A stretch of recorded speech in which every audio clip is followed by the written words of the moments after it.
Hey guys, Tbull here. Today we got a game in the Amagi for you. There's Takeo Takagi on the screen there. This is going to be on the map Land of Fire, Capture the Base mode, and this is a kind of, I don't know if call it a run-of-the-mill game, but it's nothing too wild. We're just kind of playing sound strategy, in my opinion, and we end up getting pretty good results. But I just want to highlight this game for you guys because this Land of Fire, you start off 3v3 in the west, 3v3 in the east, 3v3 in the center. But in this particular match, we recognize an overload develops from Red's perspective on this side. So how do we deal with that? So that's going to be the premise of this game here. And like I say, it's not like amazing in terms of damage or anything, but it's pretty well executed overall. And it should give you a good idea of how to handle these situations. So we got myself and a Gneisenau now to the north of us, and destroyer over here. 2 destroyers per side. We got spotting on both flanks, and usually, we should expect the center spawn to go either west or east on this map. There, he's got a duck flag. He hasn't picked up the controller yet, so that's concerning. We got to keep in mind, who can we rely on over here? He just lost a couple points in the reliability column because he's not ready to go, and he's got the duck flag, which always should make you nervous. But here's the first clue. We got Amagi from the center coming over here, so we got to keep an eye on that. Now we're getting spotted, and I'm trying to cut just a little bit to the east. Now we drop spot. I'm trying to get this turn in, so I tried to pull just a little bit, drop spot. Unfortunately, we get spotted again, and this becomes extremely risky. You can see battleships popping up. They pop up usually when they shoot. So I'm already kind of assuming there's a good chance we're going to die here. So we go ahead and make sure we get one shot off, and oh boy, we just lost a third of our health. And that's from that Iowa giving us the old shimmy shammy in the sides there. So we remove a quarter of the Amagi's health. That's not a good trade from our perspective. We don't want to trade a third of our health for a quarter of the red team's health. The red team's Amagi, so kind of dicey, but we got away with it there. But now, keep in mind, we got the destroyer, we got the 2 battleships that we spawned directly north of. We got the Amagi near him, Amalfi. So now we got 5 ships sighted, and they're going to wind up, if you keep an eye on the map, they're going to wind up having 6 come over to this eastern quadrant. So that means we started off 3v3. It's developed into a 3v6.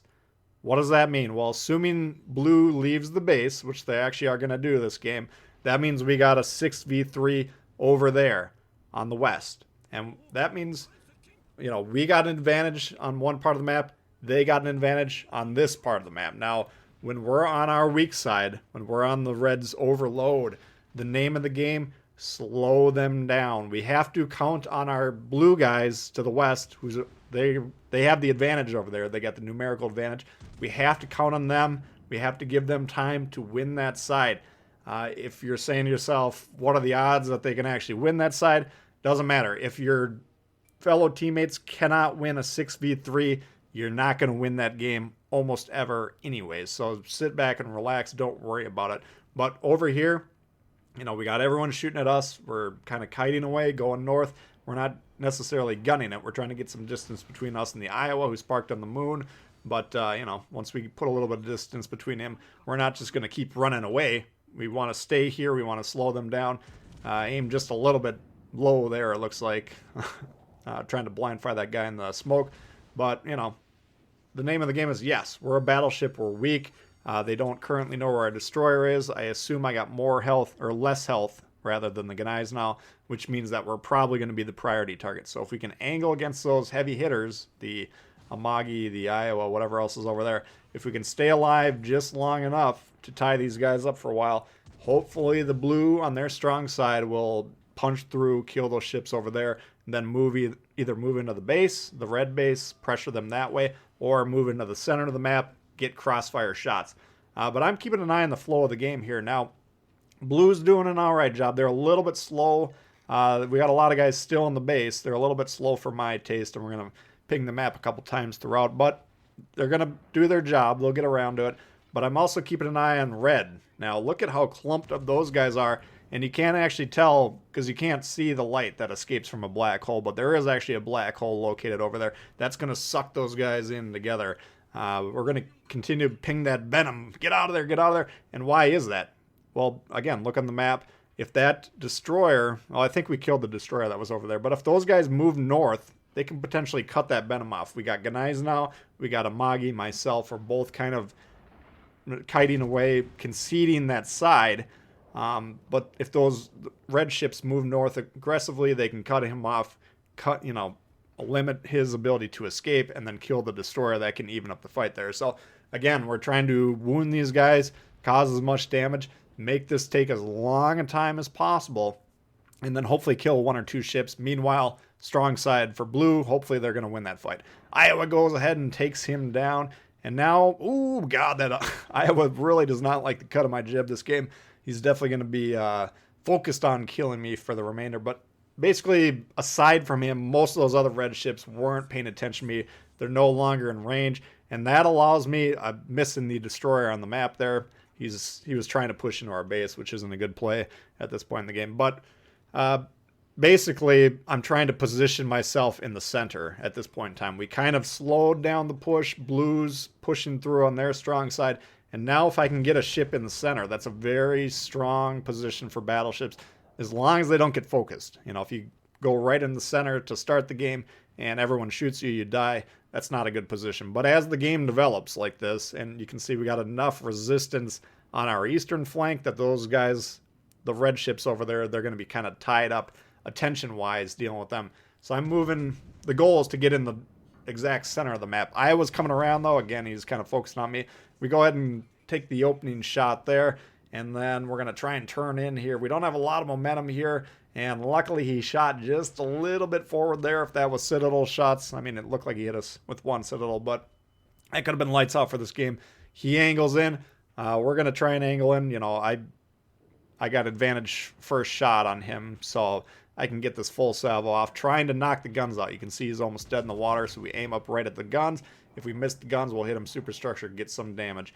If we hit the hull, no damage. Immediately turn the ship to the left, because we cannot absorb another heavy shot, and we angled just enough to bounce those shells right off the nose. So at this point in time, we got a lot of guys piling on the Iowa. There's the destroyer. I'm fine dying here. If we can kill this Jervis, if we remove both of their destroyers, that's fine. Amagi at this point in time, not that valuable until I get into the center. But, we're going to take the shots there. And then, we got the back guns just pointing at the Iowa, so we might as well take the shot. And if you noticed, his gun's no longer pointing at us. Jervis goes down by the Venom. Great job there.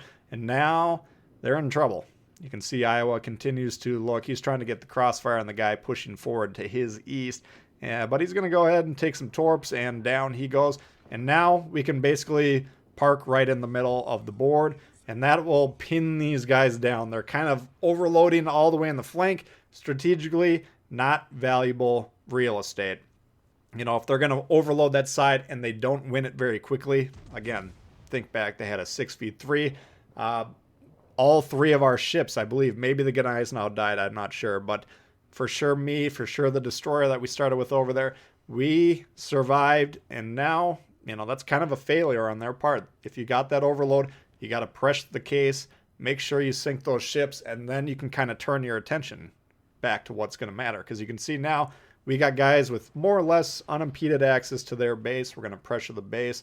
We've killed the destroyers, and these guys really are out of options. And now they got a Amagi in the middle of the map, and you can see when you look in the map, I can cover basically everything that matters. So they're going to have a real hard time dealing with this. And this is, again, it's not going to be a 400k damage type of game. I think we end up with a high caliber 130k give or take, but this was just kind of good game flow, recognizing what's going on around us and then responding to the situation.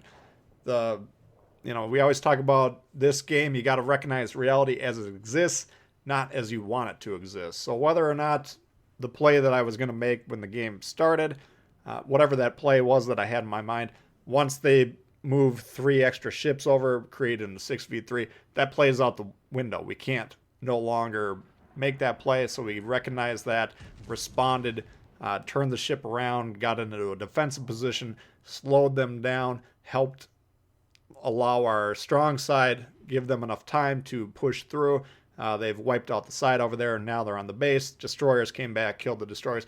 Very well executed play all around by the blue team. And you can see, aside from just a little bit of hesitancy early on, this could have been a 9v0 wipeout had our center spawn gone a little bit more aggressively to the southwest. But overall, very, very well executed play by the blue team all around. And this is just basically textbook. Win the strong side, pressure the base, go back to defend your own base as needed. You got to look at the map, evaluate, do we need to defend more or do we need to attack more? But usually you want to send some ships to do both roles. And then we got the battleships in the middle that's lights out. These guys can't do anything about it, and it's game over. So that's a look at that one for you guys. Hopefully you did enjoy it. If you did, please hit the thumbs up. Well, if you're new to the channel, consider subscribing. We got lots of World of Warships coming all the time. Questions, comments, leave below. Love to hear from you guys, and we'll see y'all later. Peace.